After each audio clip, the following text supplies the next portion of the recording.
Break से पहले हम ये डिस्कस कर रहे थे कि अगर हमारे पास जो नेचर है, ठीक है, अगर हमारे पास जो नेचर है वो हमारे पास इलास्टिक होगी, तो प्राइस अगर चेंज होती है, अगर हमारे पास गुड की नेचर इलास्टिक है और प्राइस अगर चेंज हो रही है, ठीक है, तो हमें जो है वो बेसिकली क्या करना पड़ता है। अगर हम कहते हैं गुड की नेचर इलास्टिक है, तो जिस तरीके से प्राइस इंक्रीज होगी, जैसे जैसे प्राइस इंक्रीज होती जाएगी, आपकी जो टोटल रेवेन्यू है वो क्या होना शुरू हो जाएगा, वो डिक्रीज होना शुरू हो जाएगा। क्लियर? ठीक है। और जो अगर हमारे पास यूनिटरी गुड होगा तो उसकी जो टोटल रेवेन्यू है वो कांस्टेंट रहेगा। अगर हमारे पास जो है ये प्लीज़, मैंने कितनी दफ़ा आपसे रिक्वेस्ट किया है कि ये बंद कर दिया करें अपना माइक।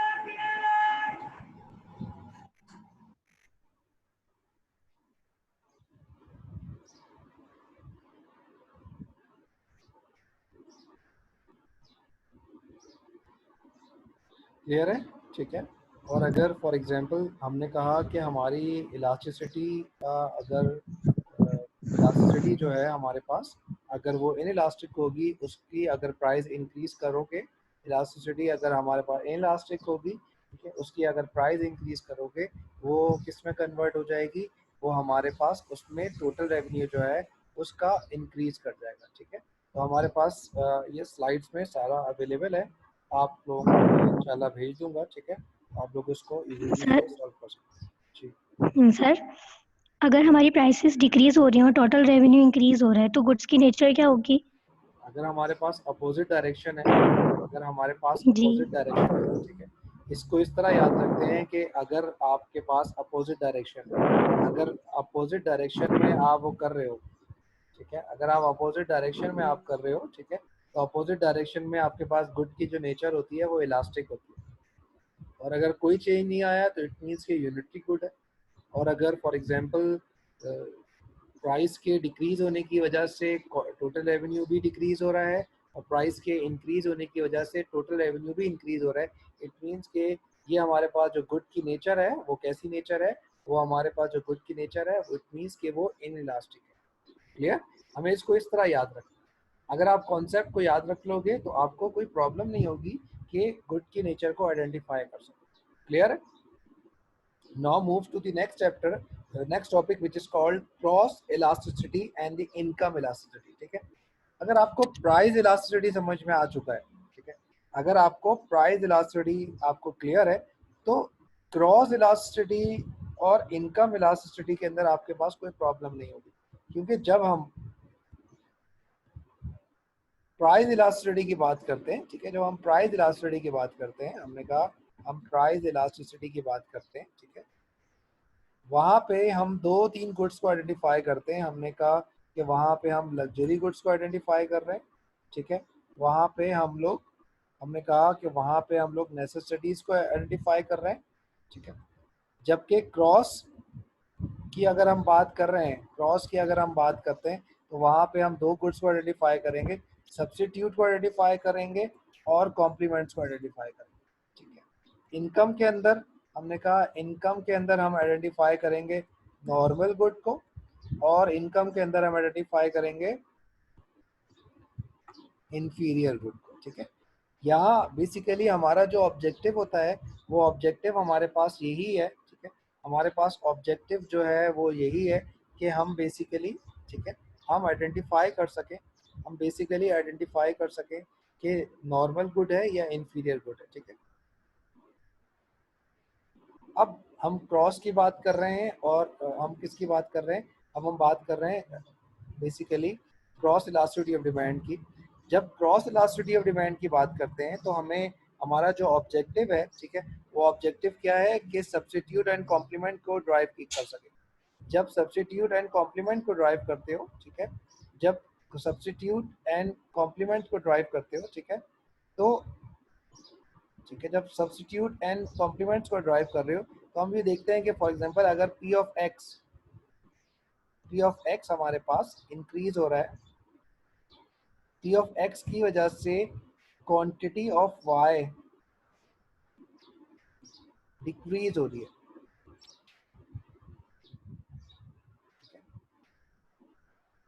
इन दोनों का रिलेशन क्या बनेगा? इन दोनों का रिलेशन नेगेटिव रिलेशन बन रहा है, ठीक है। इन दोनों का रिलेशन नेगेटिव रिलेशन बन रहा है। इससे पहले भी मैंने आपको समझा चुका हूँ कि Q ऑफ X जो है वो हमारे पास इसकी वजह से हमेशा नेगेटिव ही आएगा। इन दोनों का रिलेशन नेगेटिव है। ये दोनों सेम डायरेक्शन में मूव कर रहे हैं, ये दोनों सेम डायरेक्शन मूव कर रहे हैं। इट मींस कि ये किसको आइडेंटिफाई कर रहे हैं, ये हमारे पास कॉम्प्लीमेंट गुड्स को आइडेंटिफाई कर रहे हैं, ठीक है। अगर हम बात करते हैं कि P ऑफ X, हमने कहा कि अगर हम प्राइस ऑफ X को इंक्रीज ये कर जो रहे हैं, आपने क्यू वाई बनाया है, सही है, जो आपने क्यू वाई को डिक्रीज किया, कौन सी इसको शो कर रहा है ये कॉम्प्लीमेंट गुड्स, ठीक है, और दूसरा वाला सब्स्टिट्यूट गुड है, ठीक है। क्यू हमने एक्स। कहा अगर हम P ऑफ X इंक्रीज करते हैं, P ऑफ X अगर हम इंक्रीज करते हैं और Q ऑफ Y भी इंक्रीज हो जाता है, ठीक है, तो ये हमारे पास कौन सा गुड बनेगा, ये हमने कहा ये हमारे पास सब्स्टिट्यूट बनेगा। Q ऑफ X लिखने की जरूरत तो नहीं है क्योंकि अंडरस्टूड है, लॉ ऑफ डिमांड हमें कहता है कि ये डिक्रीज होगा। अब आप ये देखो कि ये दोनों रिलेशन आप फाइंड आउट कर सकते हो कि अगर Q ऑफ X डिक्रीज हो रहा है तो Q ऑफ Y इंक्रीज होगा। इट मींस के सब्स्टिट्यूट गुड्स है, लेकिन Q ऑफ X और Q ऑफ Y के रिलेशन से हम चेक नहीं कर सकते। हम किसके रिलेशन से चेक करेंगे, P ऑफ X के रिलेशन से हम ये चेक करेंगे, ठीक है। हमने कहा कि हम प्राइस और एक तरफ प्राइस लेंगे, एक तरफ एक गुड की प्राइस लेंगे तो दूसरी तरफ दूसरे गुड की क्वांटिटी लेंगे, ठीक है।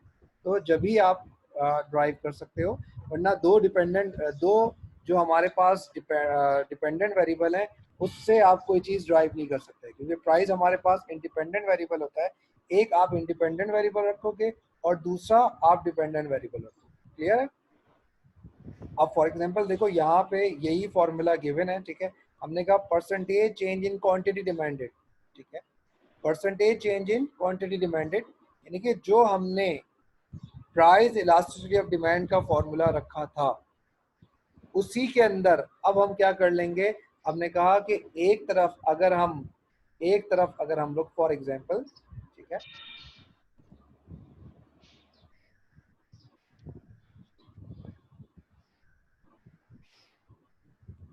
हमने कहा for example percentage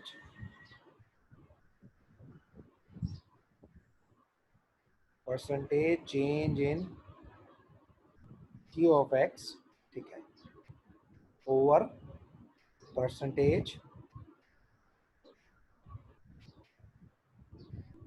change in, पहले आप क्या रखते थे, प्राइस रखते थे। अगर मैं ये लिख दूंगा तो ये किसका फॉर्मूला बन जाएगा, अगर मैंने ये लिखा हुआ है यहाँ पे, ये फॉर्मूला मैंने लिखा हुआ है, तो ये कौन सा फॉर्मूला बन गया, प्राइस इलास्टिसिटी। ये प्राइस प्राइस इलास्टिसिटी। ये हमारे पास आ गया प्राइस इलास्टिसिटी ऑफ डिमांड का, ठीक है। ये हमारे पास आ गया प्राइस इलास्टिसिटी डिमांड। अगर मैं यहाँ पे y लिखूंगा तो ये बन जाएगा, अगर मैं यहाँ पे y लिखूंगा तो ये किसका बन जाएगा, क्रॉस इलास्टिसिटी ऑफ डिमांड, ठीक है। या ये जो फॉर्मूला है, ठीक है, ये जो फॉर्मूला है ये हमारे पास, ये इसको हम यूं भी लिख सकते हैं, ठीक है, परसेंटेज चेंज इन, ठीक है, quantity of y over percentage change in price of x। Clear? दोनों जो भी ऑब्जर्वेशन आपके पास अवेलेबल होगी, उसी से आप ये चेक करोगे कि ये नेगेटिव है, ये कॉम्प्लीमेंट्स है, या ये हमारे पास सब्स्टिट्यूट है, ठीक है। लेकिन शर्त ये है कि एक अगर आप x लिखोगे तो दूसरा आपको y लिखना पड़ेगा, एक अगर आप x लिखोगे तो दूसरा आपको क्या करना पड़ेगा, दूसरा आपको y करना पड़ेगा। क्लियर है? ठीक है। अगर आप एक इक्वेशन को x लिख रहे हो तो दूसरी इक्वेशन जो है आपको y में पुट करना पड़ेगा, ठीक है। अगर फॉर एग्जांपल हमारे पास इक्वेशन जो है, ठीक है, ये कैलकुलेशन बेस, हमने कहा कि हमारे पास वैल्यू जो आई है वो पॉजिटिव में आ जाती है। हमने कहा हमारी जो वैल्यू आई है वो हमारे पास बेसिकली किस में आ जाती है, पॉजिटिव वैल्यू आ जाती है, ठीक है। तो हम इसको क्या कहेंगे, पॉजिटिव वैल्यू को क्या कहेंगे, और अगर नेगेटिव वैल्यू आ रही है तो नेगेटिव वैल्यू क्या क्या कहेंगे, यानी कि हमें इसको बताना है कि पॉजिटिव अगर आंसर आया, हमने पुट किया पॉजिटिव अगर आंसर आया तो सब्स्टिट्यूट होगा कॉम्प्लीमेंट होगा? पॉजिटिव में सब्स्टिट्यूट होगा और नेगेटिव में कॉम्प्लीमेंट होगा। है पॉजिटिव के अंदर हमारे पास क्या हो गया है, पॉजिटिव में हमने कहा कि ये सब्स्टिट्यूट है, ठीक है, और सब्स्टिट्यूट है, और नेगेटिव के अंदर हमने कहा कि ये हमारे पास कॉम्प्लीमेंट। कॉम्प्लीमेंट, ठीक है। कॉम्प्लीमेंट है।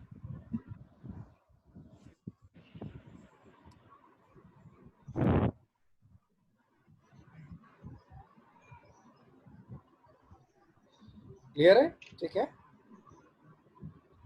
इसको हमने इस तरह लिखा था कि अगर फॉर एग्जांपल प्राइस इंक्रीज हो रही है, प्राइस ऑफ एक्स अगर इंक्रीज हो रही है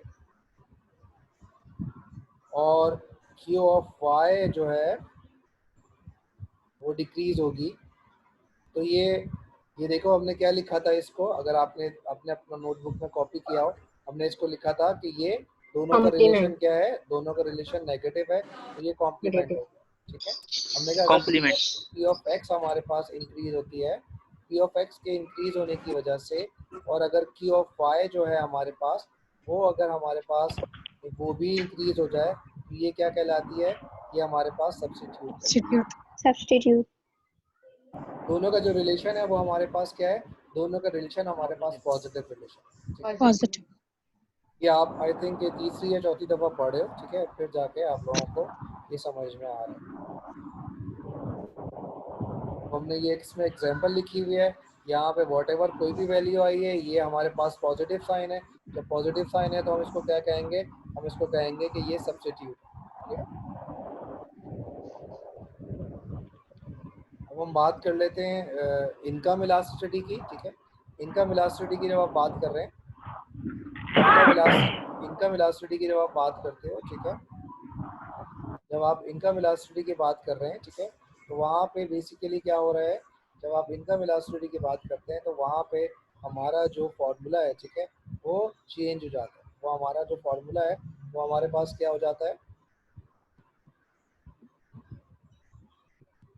यहाँ पे हम लोग क्या कर लेते हैं, यहाँ पे हम लोग चेंज कर लेते हैं।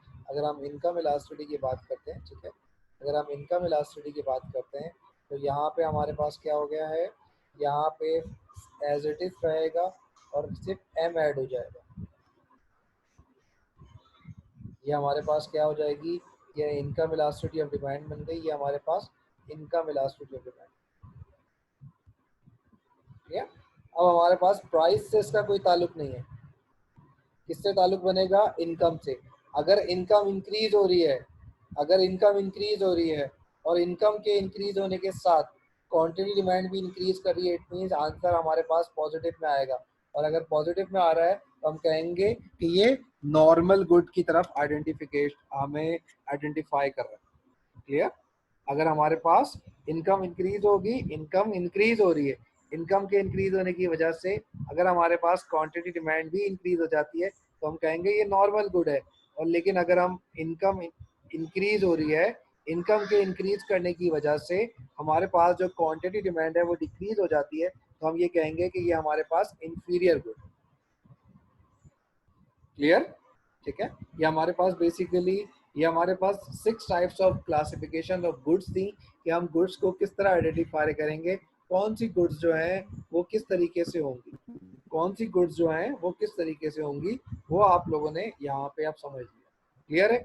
इससे पहले हम क्लास में भी समझ चुके थे, लेकिन ये हमने दोबारा से रिवाइज कर लिया ताकि वो टेम्पो जो है हम दोबारा से अचीव कर सकते हैं। ठीक है, क्लियर है?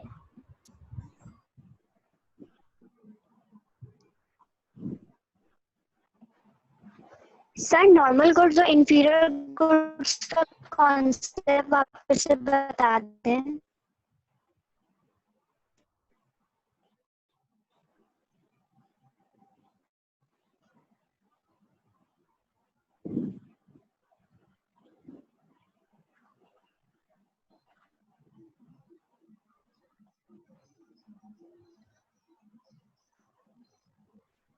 अब हमारे पास जो है हमें न्यूमेरिकल्स को सॉल्व करना है।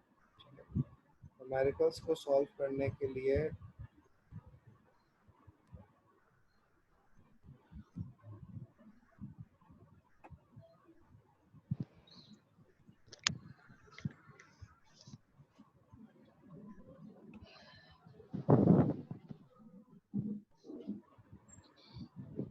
हमने इससे पहले भी इसको सॉल्व किया था, इस तरह के न्यूमेरिकल्स को। एक दफ़ा दोबारा इसको देख लीजिए।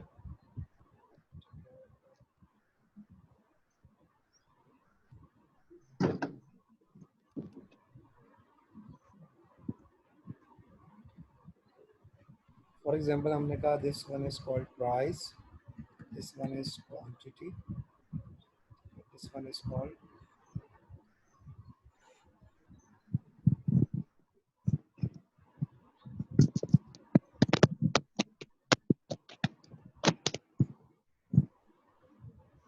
अब यहाँ पे देखो फॉर एग्जांपल प्राइस,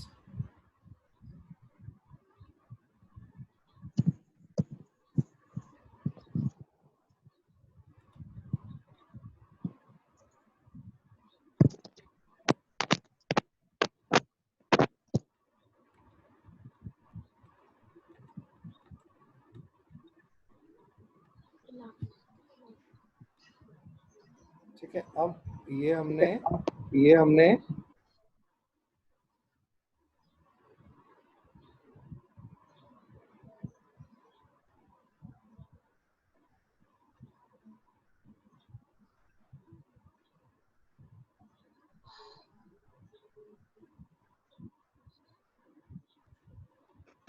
आपको यहाँ पे इलास्टिसिटी कैलकुलेट करनी है, ठीक है। अब आपको यहाँ पे इलास्टिसिटी कैलकुलेट करनी है।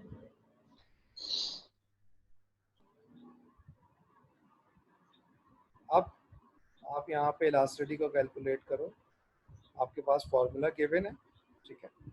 इलास्टिसिटी को कैलकुलेट करें। इलास्टिसिटी कैलकुलेट करके आपका जो डिसीजन होगा वो यहाँ लिखिएगा, नेचर आप लिखिएगा, इलास्टिसिटी की नेचर क्या है, ठीक है जी। स्टार्ट करें इसको, इलास्टिसिटी कैलकुलेट करें बाय यूजिंग योर, मैंने आपको इससे पहले भी समझाया था कि ये बेसिकली किसको शो कर रहा है, ये बेसिकली शो कर रहा है स्लोप को, ये शो कर रहा है स्लोप को शो कर रहा है। ये क्योंकि हम लोग इलास्टिसिटी कैलकुलेट कर रहे हैं by using the method of point elasticity, तो हमने ये कैलकुलेट कर लिया, हमने इसका स्लोप कैलकुलेट कर लिया।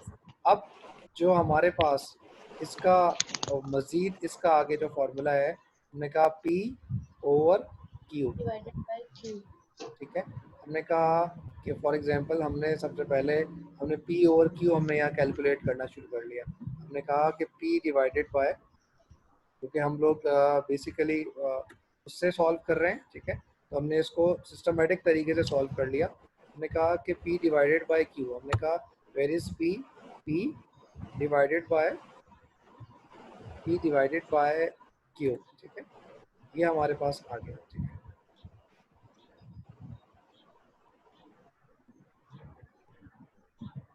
इसको फिर हमने इसको दोनों साइड्स को मल्टीप्लाई कर दिया,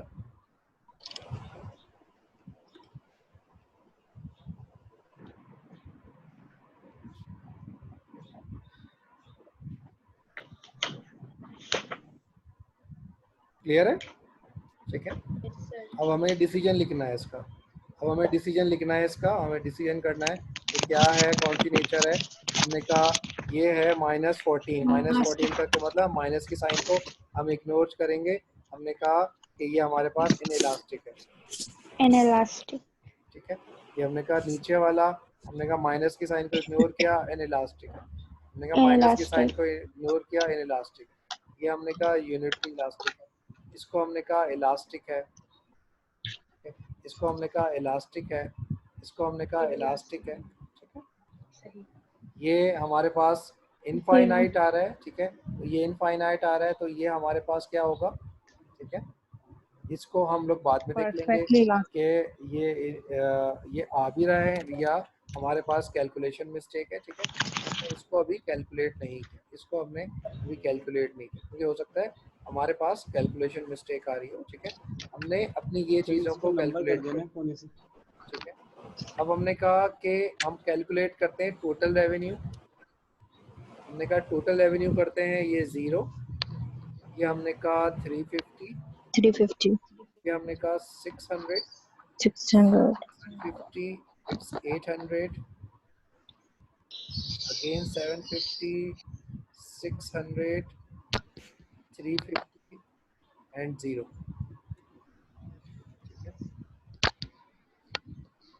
अब हमने कहा ये हमारा टोटल रेवेन्यू आ गया, ठीक है। हमने कहा अगर हमारे पास प्राइस इंक्रीज होती है, हमने कहा अगर हमारे पास प्राइस इंक्रीज होती है, अगर प्राइस इंक्रीज हो रही है तो प्राइस इंक्रीज होने की वजह से हमारे पास जो टोटल रेवेन्यू है वो इंक्रीज होना शुरू हो जाती है। ये रिलेशन पढ़ा था हमने कि अगर हमारे पास प्राइस इंक्रीज Yes, sir. होती है, ठीक है, इनइलास्टिक डिमांड कर्व है, और अगर हमारे पास प्राइस हमारे पास इंक्रीज हो रही है तो प्राइस इंक्रीज होने की वजह से हमारी जो बेसिकली टोटल रेवेन्यू है वो क्या होना शुरू हो जाएगा, वो हमारे पास इंक्रीज होना शुरू हो जाएगा। क्लियर? अगर हमारे पास गुड की नेचर इलास्टिक है, अगर हम ये कह रहे हैं कि हमारी जो गुड की नेचर है वो इलास्टिक है, अगर गुड की नेचर इलास्टिक है तो हमने कहते हैं कि हमारा टोटल रेवेन्यू जो है वो इंक्रीज होना शुरू हो जाएगा। और यूनिटरी इलास्टिक में हम कहते हैं कि हमारा जो रेवेन्यू है वो हमारे पास क्या होता है, अनचेंज होता है। यहाँ चेंज तो नहीं हो रहा, लेकिन हम कहते हैं कि यूनिटरी इलास्टिक की एक और आइडेंटिफिकेशन है कि वहाँ पे जो प्रॉफिटेबिलिटी होती है वो बेसिकली मैक्सिमम होती है, जो उसकी Maximum. प्रॉफिटेबिलिटी होती है वो मैक्सिमम होती है। तो हमें यहाँ पे ये हमें इजीली विजिबल है, ठीक है, ये यहाँ पे विजिबल है कि यहाँ पे हमारे पास जो टोटल रेवेन्यू है वो यूनिटरी गुड के ऊपर जो है वो मैक्सिमम। क्लियर? ठीक है, वो हमारे पास। सर यहाँ पे मुझे एक बात क्लियर कीजिएगा, ये जो आपने प्राइस आपने लिखी है स्लोप के बाद, ये जो आपने फॉर्मूला प्राइस को डिवाइड करवा दिया है क्वांटिटी से, तो सर हमने तो वो change in quantity divided by change in price से किया था, तो शायद तो वो स्लोप निकाल दिया सर ने। थोड़ा सा आप कहीं और बिजी हो गए होंगे, ठीक है। मैं इसको दोबारा समझा देता हूँ, ठीक है। मैं इसको दोबारा समझा देता हूँ, ठीक है, आपको कि फॉर एग्जांपल हमारे पास जो फॉर्मूला था, ठीक है, हमने कहा हमारे पास इलास्टिसिटी का फॉर्मूला ये था,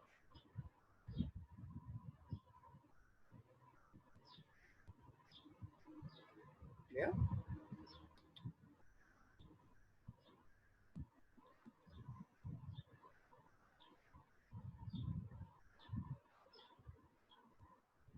हमारे पास इलास्टिसिटी का फॉर्मूला ये जो हमारे पास फॉर्मूला है इसको हम कहते हैं स्लोप। तो वो स्लोप हमने यहाँ पे कैलकुलेट कर लिया,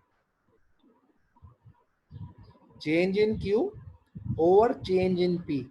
चेंज इन क्यू, इन दोनों को हमने डिवाइड किया, हमने कहा चेंज इन क्यू कितना है 10, 10 को अगर हम डिवाइड करते हैं 5 से, हमारे पास आंसर क्या आया, हमारे पास आंसर जो है -2 आया। हमारे पास जो आंसर है सबका चेंज इन क्यू कितना आ रहा है, सारी जो कमोडिटीज है उसका जो क्वांटिटी आ रही है वो कितनी आ रही है, वो हमारे पास क्वांटिटी आ रही है 10, चेंज यानी कि कितनी डिक्रीज हो रही है, 10 डिक्रीज हो रही है। प्राइस कितनी है हमारे पास, प्राइस हमारे पास है 5।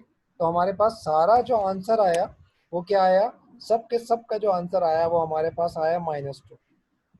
क्लियर? तो हमने यहाँ कैलकुलेशन कर ली। अब पी ऑफ क्यू की जो कैलकुलेशन है वो हमने यहाँ की है, ठीक है।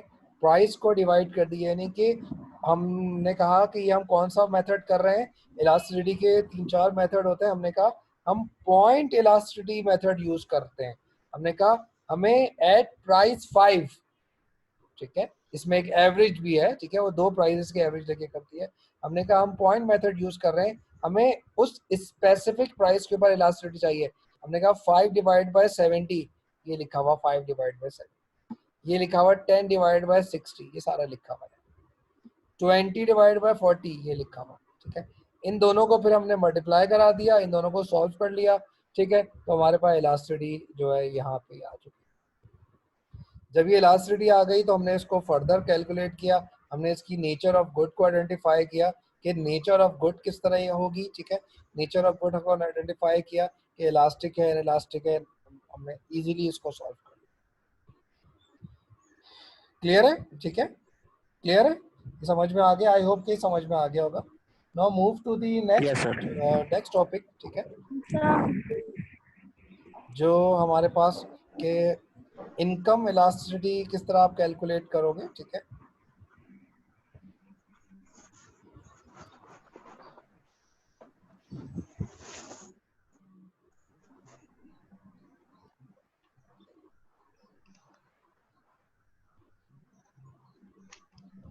हमने कहा फॉर एग्जांपल